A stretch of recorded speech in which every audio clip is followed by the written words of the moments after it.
अल्हम्दुलिल्लाहि रब्बिल आलमीन वस्सलातु वस्सलामु अला सय्यिदिल अंबिया'i वल मुरसलीन मुहम्मदिन व आलिहि व अस्हाबिहि अजमईन अम्मा बाद। क़ाल अल्लाहु तबारक व तआला फ़ी किताबिहिल करीम फ़ौज़ु बिल्लाहि मिनश शैतानिर रजीम बिस्मिल्लाहिर रहमानिर रहीम। इन्नल्लाह ला युग़य्यिरु मा बिक़ौमिन हत्ता युग़य्यिरु मा बिअन्फुसिहिम। आवाज़ बढ़वाइए।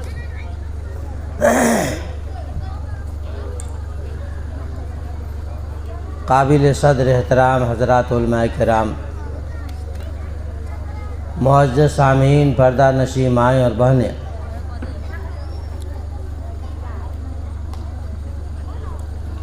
बयान के लिए तो मुझको बुलाया नहीं गया था, लेकिन हुक्म हुआ है। नरकटियागंज के अंदर 15 साल से ज़्यादा हो गए।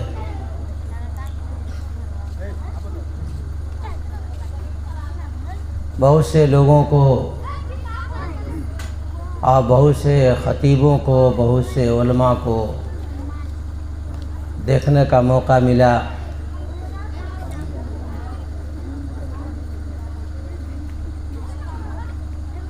लेकिन जब ये तंजीम वजूद में आई है तो आपको मालूम हो गया है कि ये लोग बेलौस खिदमत करते हैं। एक जज्बा है, एक शौक़ है, एक दर्द है, एक कुड़न है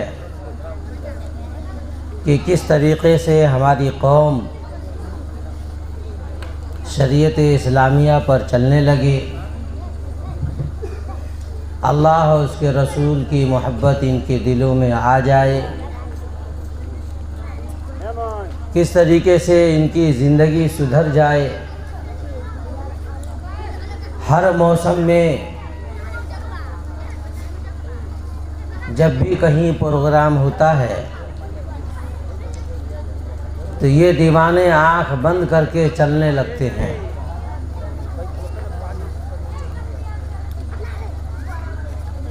इनकी कोई फीस नहीं होती, कोई डिमांड नहीं होता है।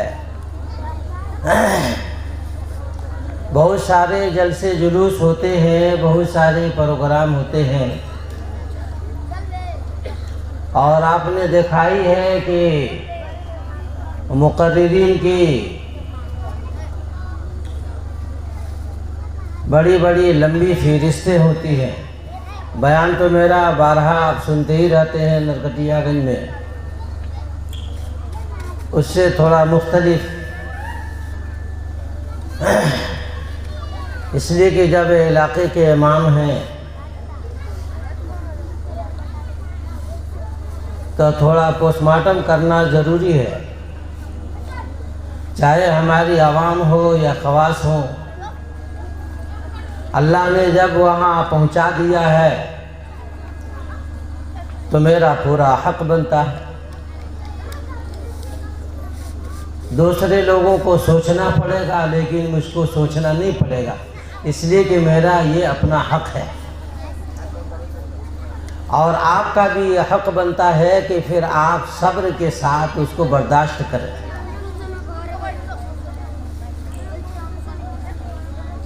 शाही इमाम का एक मिसाल आपके सामने पेश करते हैं। चंद मिनट हमको वक्त दिया गया है सिर्फ तारुफ के लिए। अभी 2-4 रोज़ पहले जो है उसको देख रहा था, और उस मिसाल के अंदर ये सारे लोग ही आ गएंगे। मौलाना मसूद साहब ने बहुत सारी शख्सियात को इशारे और किनारे से हाथों लिया है।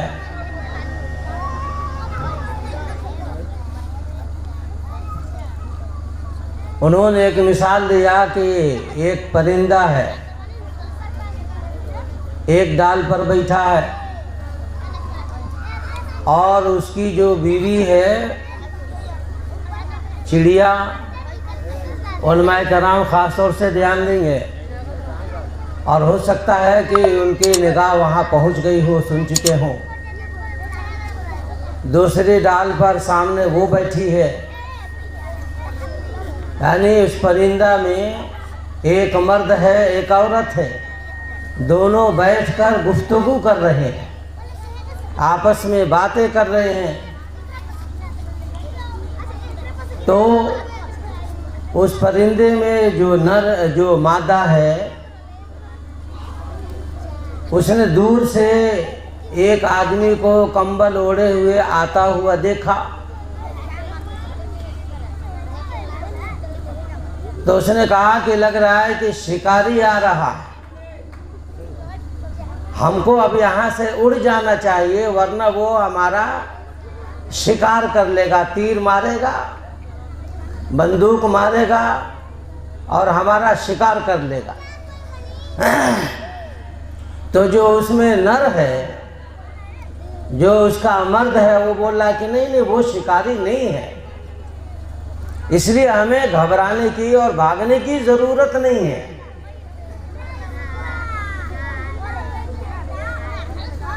तो अब उसको, यानी उसकी बीवी को मानना पड़ा कि भाई ठीक है, आने वाला वो शिकारी नहीं है। और वो जब करीब आया तो उसने अंदर से अपना तीर निकाला और मारा निशाना। तो वो जो चिड़िया नर था, मर्द था, उसके सीने को लगा और धड़ाम से नीचे गिर गया। अब जो उसकी बीवी, जो चिड़िया थी, उसने बादशाह के यहाँ मुकदमा दायर कर दिया कि इस शिकारी ने, इस आदमी ने मेरे मर्द को, मेरे शौहर को मार दिया।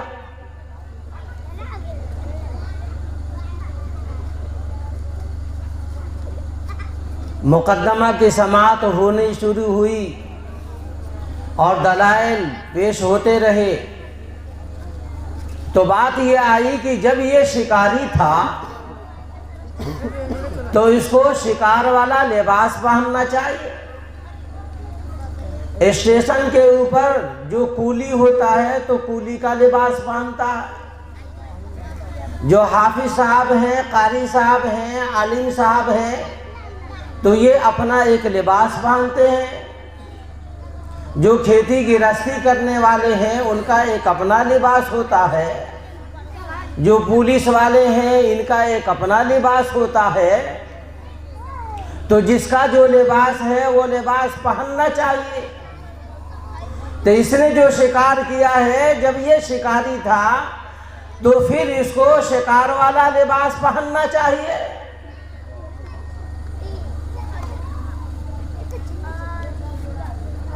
तो फिर मुकदमे के अंदर उसकी जीत हो गई कि जब ये शिकारी है तो शिकार वाला लिबास पहनना चाहिए।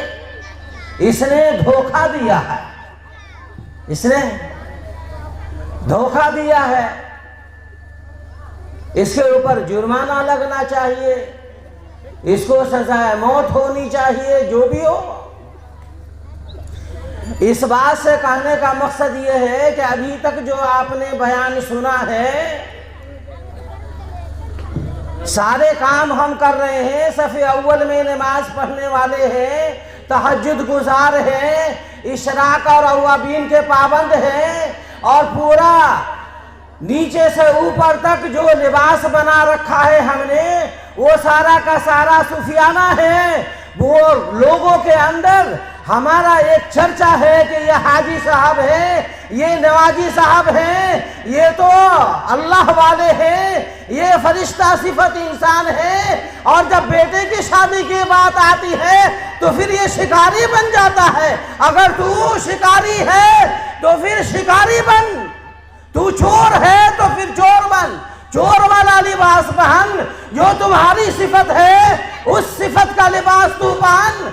ये क्या पहन रखा है कि ऊपर जो है तुम्हारा कुछ और है, अंदर के अंदर कुछ और है। जो बुजुर्ग बने हुए हैं, जो लिबास पहने हुए हैं, हमारे यहाँ मौजूद हैं, उनको देखा कि उनका डिमांड कैसा है। ये मिल्लत तंजीम, ये दीवाने, ये आशिक रसूल, ये अल्लाह के दीन को फैलाने के लिए, जैसा कि मौलाना मसूद साहब ने कहा कि हम तो खाना भी पसंद नहीं करते हैं, हमारा मकसद ये है कि हमारा मुआशरा जो है पाक हो जाए। इस बात से कहना यह है कि आपको ध्यान से सुनना होगा, ध्यान से गौर करना होगा। किसी की शख्सियत के ऊपर, किसी के लिबास के ऊपर आप एतमाद हरगिज़ ना करें। जाहिर कुछ और होता है, बातिन कुछ और होता है। ये फकीरों वाला लिबास कैसे बना लिया? जो तुम्हारा अमल है, जो तुम्हारी फितरत है, उन चीजों को तुम अपने अंदर लेकर आओ और फिर जो अंदर है उसको जो है बाहर करो। सारा का सारा बुजुर्ग बने पड़े हैं, हमारे हाजी होने का चर्चा है, हमारे वली होने का चर्चा है। और जब भी बात आती है घोटाले की, जब बात आती है चोरी करने की, जब बात आती है लड़की वाले के जेब काटने की, तो सारा का सारा आपका बाहर आ जाता। गुनाह करने की बात आती है, वहां पर जो है डूब जाते हैं। आखिर ये लिबास क्यों पहना है? तू शिकारी है तो फिर कर। इसलिए मेरे भाई और बुजुर्गों, अल्लाह रब्बुल आलमीन ने मेरा जो 15 साल का इस इलाके का जो तजर्बा है, अल्लाह रब्बुल आलमीन ने ये तंजीम को अल्लाह ने किसी नेक वली बंदे की दुआ की बरकत से, किसी की कुल्हन की वजह से अल्लाह रब्बुल आलमीन ने इन उलमा को जो है पैदा फरमाया है, जो आपकी खिदमत के लिए, मुआशरे को पाक करने के लिए ये जो है लगे हुए हैं। वो शिकारी कंबल ओढ़ने वाले नहीं हैं। इनका जो जाहिर है वो बातिन है, जो बातिन है वो जाहिर है, वो आपके सामने है। इसलिए मेरा कहने का मकसद ये है कि अगर हमारी कौम ने हमारे खास तौर से इन उलमा की कदर नहीं की, इनकी बातों को जो है नहीं लिया, इनकी इज्जत नहीं की, इनका एहतराम जो है अगर नहीं किया, फिर याद रखिए इसके बाद में आपको समझाने के लिए जिब्राइल को आना पड़ेगा, और जिब्राइल का इस दुनिया में आना बंद है। फिर नहीं मिलेगा आपको। फिर वही लोग आपके सामने आएंगे, आधे घंटे 1 घंटे तकरीर करेंगे और फिर जो है 50,000 अपना फीस लेकर चले जाएंगे। इसलिए इसको आप समझिए, इनके आप कदर कीजिए, इनकी इज्जत और एहतराम कीजिए, अपने यहाँ प्रोग्राम कराइए, इनसे जो है काम लीजिए। हर वक्त हर कदम पर आपके लिए अपने आप को कुर्बान करने के लिए जो तैयार है। अगर इस वक्त आपने गफलत से काम लिया तो फिर याद रखिए, फिर वही आप ABCD लगाते चले जाएंगे। बात आती है हम इल्म सिखा रहे हैं, अरे इल्म बोलते किसको है? इल्म किसको कहते हैं? उलमा मौजूद हैं, कोई गलती होगी तो ये खुद हमारी इस्लाह करेंगे। इल्म कहते हैं जिसके जरिए से अल्लाह की मार्फत हो, रसूलुल्लाह की मार्फत हो। इल्म उसे कहते हैं जो हमें जन्नत तक जो है पहुंचा सके, जो अल्लाह और उसके रसूल तक जो है पहुंचा सके। इल्म उसको बोलते हैं, इल्म उसको नहीं बोलते हैं जो दुनिया कमाने का जरिया हो। आप अपने बच्चों को जो तालीम दे रहे हैं उससे मना नहीं है, लेकिन याद रखिए उससे अल्लाह की मार्फत हासिल नहीं होगी, उससे जन्नत और जहन्नम की मालूमात नहीं होगी। आप रसूलुल्लाह के तरीके पर नहीं चल सकते हैं।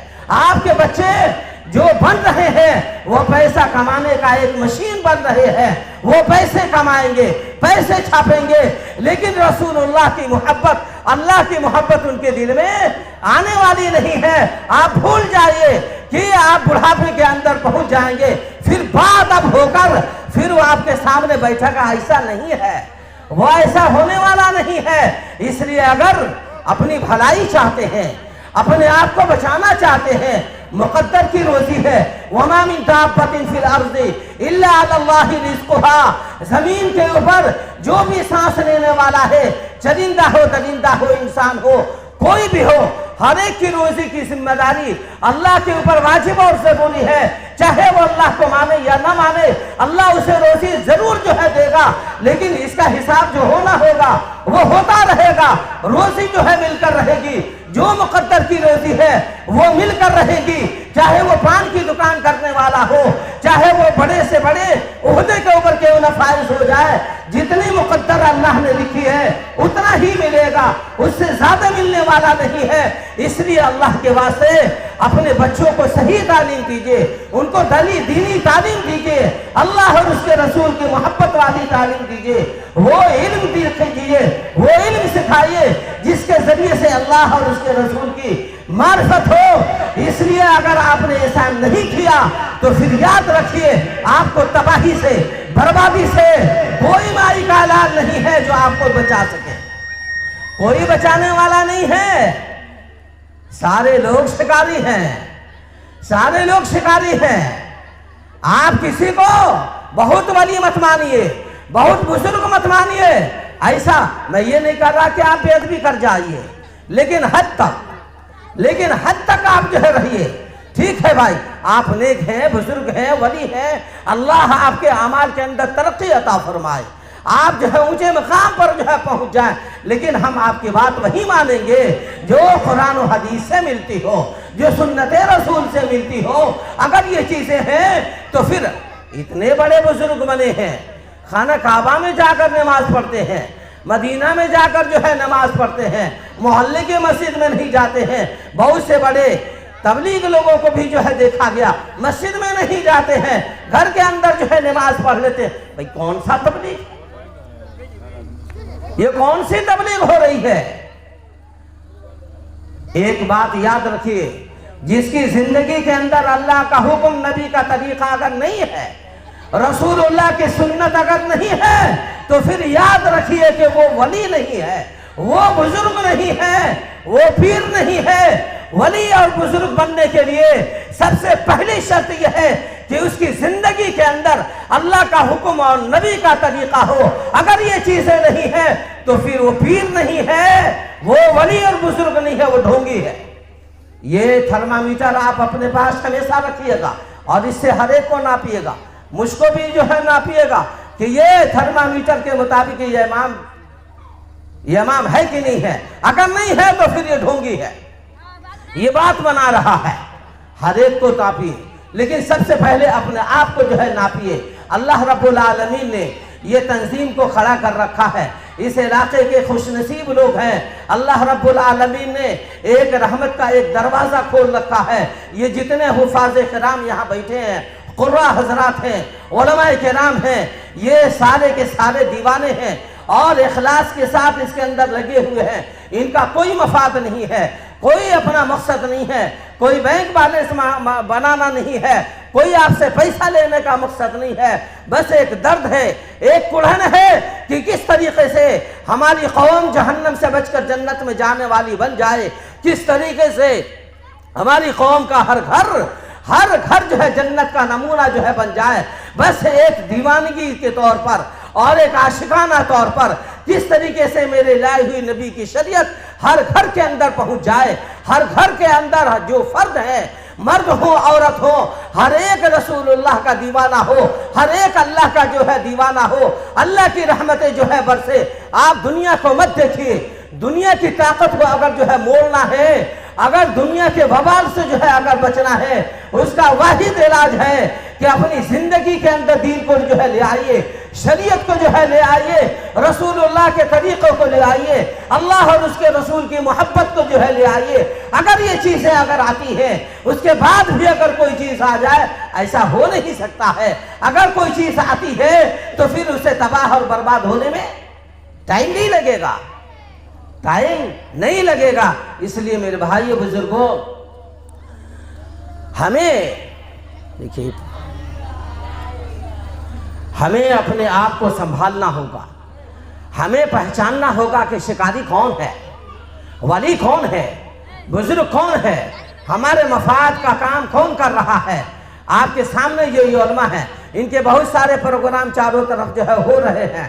आप कहीं भी जाकर जो है देख लीजिए किस तरीके से इनके अंदर दर्द है, किस तरीके से जो है कुल्हन है, किस तरीके से अपने आप को खपाने के लिए जो है तैयार हैं। अगर हमारी कौम ने अगर इनकी इज्जत नहीं की, इनका एहतराम नहीं किया, इनकी दिलजोई हौसला अफजाई जो है नहीं की, तो फिर याद रखिए, मैंने कहा ना कि फिर इसके बाद में जिब्रील को आना पड़ेगा, और जिब्रील अब आने वाले, बोलिए ना भाई, जिब्रील नहीं आएंगे। इसलिए हम अपने आप को जो है संभाले और उलमा की जो है इनकी कदर करें दिलो जान से। बड़े दिन आज तक मैं किसी की जल्दी तायीद नहीं करता हूँ, किसी का सपोर्ट नहीं करता हूँ। लोग आते हैं बोलते हैं कि भाई हमारा सपोर्ट कीजिए, हमारी थोड़ी सी जो है मदद कीजिए। आप जामे मस्जिद में रहते हैं, आप एक तुम बोलेंगे लोग जो है मान जाएंगे। मैं कहता हूँ कि भाई मैं ना आपको उतना जानता हूँ, न परखा है, तो फिर आपके हम तायीद कैसे कर दें, किस बुनियाद पर करें?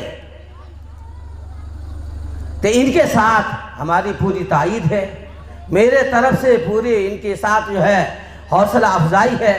मैं अपनी कौम को जो है कहूँगा कि कदम से कदम मिलाकर इनकी एक एक बातों को अपनी ज़िंदगी के अंदर जो है ले आइए, कदम से कदम मिलाकर इनका जो है साथ दीजिए।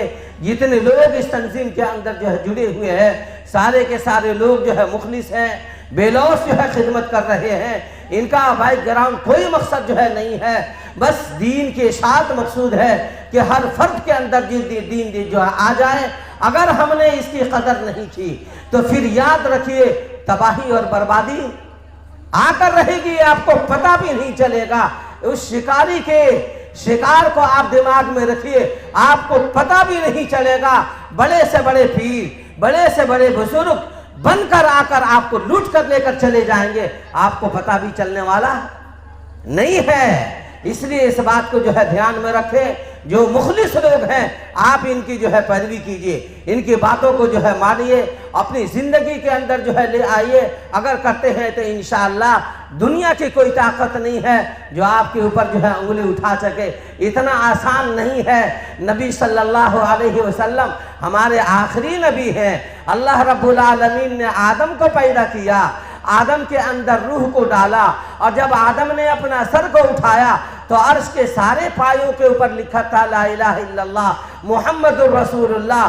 जन्नत के अंदर जो है झांका, जन्नत के दरख्तों के हर पत्ते के ऊपर लिखा हुआ था ला इलाहा इल्लल्लाह मुहम्मदुर रसूलुल्लाह। जो लौहे महफूज है, जो हमारी किस्मत लिखकर जो है बंद कर दी गई है, उसके ऊपर भी लिखा हुआ था ला इलाहा इल्लल्लाह मुहम्मदुर रसूलुल्लाह। जितने भी इंसान इस रुए ज़मीन पर आए, उन तमाम इंसानों में सबसे बेहतरीन अगर कोई इंसान है तो हमारे आका जनाब मुहम्मदुर रसूलुल्लाह सल्लल्लाहु अलैहि वसल्लम है। सबसे बेहतरीन नबी अल्लाह ने हमें अता फरमाया, सबसे बेहतरीन मुकम्मल किताब अल्लाह ने कुरान हमें अता फरमाया, और हमारा नबी महबूब रब्बुल आलमीन है। जन्नत की चाबी मेरे नबी के हाथ में है। जब तक कि नबी हमारे जन्नत में नहीं जाते हैं, कोई नबी जन्नत में जाने वाला नहीं है। और जब तक कि हमारे नबी की ये उम्मत जन्नत के अंदर नहीं जाती है, दूसरी उम्मतों के ऊपर अल्लाह ने जन्नत को हराम कर रखा है। अल्लाह ने हमारी इतनी इज्जत की, इतना एहतराम किया, हमारा मकाम और मर्तबा जो है इतना ऊंचा जो है बना कर रखा है। इज्जत ख़िश्तन निगहदार, अपनी इज्जत का ख्याल तू खुद कर। अगर तू अपनी इज्जत खुद नहीं करेगा, दूसरे तुम्हारे इज्जत को पामाल करके रख देंगे। अल्लाह ने जो हमें इज्जत अता फरमाई है, जो मकाम और मर्तबा अता फरमाया है, हम उसको बचाने की जो है कोशिश से करें, शान के साथ रुए ज़मीन के ऊपर चले, लेकिन इस्लाम को ज़िंदगी में ला कर चले। अगर इस्लामी ज़िंदगी हमारी नहीं है तो फिर इस रुए ज़मीन के ऊपर चलने का हक़ भी नहीं है। अल्लाह रब्बुल आलमीन अमल की तौफ़ीक़ अता फरमाए। व आखिरु दावाना अल्हम्दुलिल्लाहि रब्बिल आलमीन। जज़ाकल्लाह। मेरे मोहतरम ये थे जनाब हज़रत मौलाना तौक़ीर आलम साहब कासमी, इमाम खतीब जामे मस्जिद नरकटियागंज व मेंबर ख़ास मिल्लत डेवलपमेंट फाउंडेशन नरकटियागंज। मेरे मोहतरम, इन्होंने आपके सामने बहुत ही कीमती बातें बयान की, और जैसा कि